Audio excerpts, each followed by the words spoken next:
Et c'est parti pour Investir Responsable, le rendez-vous dédié à l'investissement durable aux responsables de Smart Patrimoine. Et pour commencer dans cette émission, nous allons revenir sur un sujet qui anime la place boursière de Paris, mais aussi le monde économique français, l'éventualité de voir Total Energy coté à Wall Street. Et pour en parler, nous avons le plaisir de recevoir donc dans Investir Responsable Joseph Chouefati. Bonjour Joseph Chouefati. Bonjour, merci pour l'invitation. Bienvenue dans Smart Patrimoine, vous êtes le fondateur de Goodvest. Goodvest qui propose donc des solutions d'investissement via un PER ou une assurance vie qui respectent les accords de Paris. Et nous sommes ici, où nous commençons en tout cas cette discussion avec cette éventualité de voir Total Energy donc quitter la côte parisienne pour aller coter à Wall Street avec plusieurs arguments. Déjà, l'augmentation de la part d'actionnaires américains au sein du capital de Total Energy, la frilosité aussi de l'Europe vis-à-vis de la stratégie de Total Energy qui continue à investir dans les énergies fossiles pour rémunérer les actionnaires et financer la transition vers les énergies bas carbone. Quand on est un professionnel de l'investissement en lien avec les accords de Paris, comment est-ce qu'on voit ce potentiel départ de Total Energy de la côte française vers la côte américaine ? Alors, c'est problématique et en réalité, mon point de vue, c'est que c'est pas pour des raisons écologiques que Total Energy souhaite déplacer et faire de Wall Street sa principale cotation. D'accord. Alors, il y a effectivement l'argument comme quoi la part des actionnaires américains est de plus en plus élevée. C'est pas spécialement dû à la baisse de participation des actionnaires européens. En réalité, ils sont toujours plus actionnaires que les Américains. C'est 46% pour les actionnaires européens si on comprend le Royaume-Uni, versus 39% pour les Américains.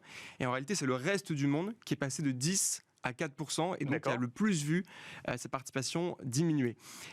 Ça peut être un moyen pour Patrick Pouyanné en fait, de mettre pression sur Bercy, sur la taxe sur les super-profils, sur les rachats d'actions, et peut-être également un petit warning suite à la réforme du label ISR qui désormais exclut Total Energy, parce que le label ISR exclut désormais les entreprises qui développent encore des nouveaux projets d'énergie fossile. Oui. Alors ça n'a pas été mentionné pour l'instant par Total Energy, mais ça pourrait être selon vous aussi un warning sur le sujet. Attention, vous avez déjà fait ça, n'allez peut-être pas plus loin sur les rachats d'actions, sur les taxes sur les super-profits. Voilà, ça peut être un petit warning, mais en réalité, la vraie raison pour moi, c'est que aller aux États-Unis, ça pourrait permettre à Total Energies d'intégrer plus facilement les principaux indices boursiers américains et donc de bénéficier de on va dire, du bonus de valorisation qui est permise par la gestion passive qui se développe de plus en plus.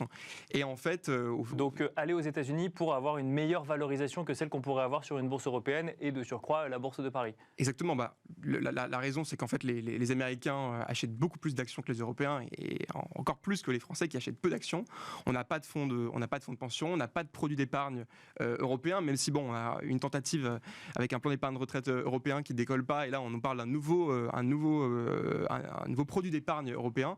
Et donc, ça peut être une manière en fait de bénéficier d'une meilleure valorisation par rapport aux entreprises européennes. Alors, Total Energy, on en parle souvent dans la presse, effectivement en lien avec sa stratégie climat, ou en tout cas sa stratégie de décarbonation, en lien avec les nouveaux projets pétroliers ouverts. Quand on est à la tête d'une entreprise qui fait de l'investissement en lien avec les accords de Paris, comment réagir finalement à cette idée qu'une entreprise française puisse aller se coter à l'international si elle n'arrive pas à avoir suffisamment de financement en France ? Il faut appeler au maximum, essayer de communiquer un maximum sur le fait que les marchés européens sont de moins en moins attractifs pour les entreprises. D'ailleurs, on a vu plusieurs entreprises ces dernières années, comme le géant allemand Linde qui a dépassé sa cote il y a à peu près un an, un peu plus d'un an. Et donc, c'est un vrai warning. Il faut agir. C'est pas un problème, honnêtement, de signaux forts sur la transition écologique. C'est vraiment un problème d'attractivité de la place boursière européenne. D'accès au financement, donc. D'accès au financement, et on a besoin de ce financement. L'Europe veut atteindre la neutralité carbone. Si on veut l'atteindre, il faut qu'on mobilise l'épargne. On va devoir investir entre 600 et 1000 milliards de dollars de plus par an dans la transition énergétique.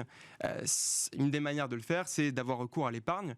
Et aujourd'hui, on n'en a pas du tout suffisamment recours par rapport à nos voisins américains. Justement, en parlant de financement, on peut parler également de financement d'infrastructures vertes, ce que vous proposez également chez Goodvest depuis assez récemment, si je ne dis pas de bêtises. De quoi est-ce qu'on parle globalement quand on parle d'infrastructures vertes ? Alors, c'est les infrastructures vertes qu'on propose depuis fin février chez Goodvest. On va, grâce à de la dette non cotée, financer donc des nouvelles infrastructures vertes au sein de l'Union européenne, D'accord. comme par exemple des projets éoliens, solaires, des bornes de recharge de véhicules électriques, par exemple, et du fleuron français Electra, qu'on finance via ce fonds qui est un fonds de Eiffel. D'accord. Et c'est assez intéressant comme classe d'actifs, parce que c'est assez complémentaire en fait par rapport à ce qu'on peut avoir de manière classique dans une assurance vie ou un PER, c'est-à-dire principalement des actions et des obligations cotées. Là, en fait, en investissant dans cette classe d'actifs, on va se diversifier. On va limiter également la volatilité, ce qui quand même peut être assez utile quand on est dans les périodes comme celle qu'on a actuellement où il y a quand même pas mal de volatilité. Et on va financer des actifs réels qui vont accélérer la transition écologique. On est plus sur de l'investissement long terme quand on est sur de l'infrastructure verte, entre le temps de construction et le temps d'exploitation? Alors, pas forcément. Là, pour le coup, sur ce fonds, on est sur des obligations court terme qui sont vraiment sur la mise en place des projets. Donc, c'est des obligations qui vont durer entre 1 an et demi et 2 ans. Alors, la durée de détention du fonds recommandée, elle est quand même de 5 ans. Et donc, chez Goodvest, on bloque les retraits pour moins de 5 ans. Il faut rester investir minimum 5 ans. Mais ce n'est pas non plus des projets à très long terme, vu que c'est de la dette court terme. Donc on est sur de la dette, hein, effectivement, c'est de l'investissement obligataire, mais spécifique, infrastructure verte, ça veut dire quoi? Il y a une sélection qui est faite au niveau de Goodvest Alors, elle est faite au niveau de Eiffel. Nous, on a sélectionné le fonds Eiffel parce que c'est un des fonds donc, qui a le mieux sélectionné, qui investit quasiment uniquement en Europe, dans les actifs qui sont très clairement orientés à la transition écologique, solaire, éolien et bornes de recharge de véhicules électriques. Et donc c'est pour ça qu'on a sélectionné ce fonds, qui a d'ailleurs une très belle performance en 2023 avec 6,7%, donc c'est quand même assez intéressant pour l'obligataire. Et ça permet à nos investisseurs de financer des actifs réels de la transition écologique et dans une classe d'actifs qui est particulièrement intéressante en ce moment avec des taux qui sont encore assez élevés.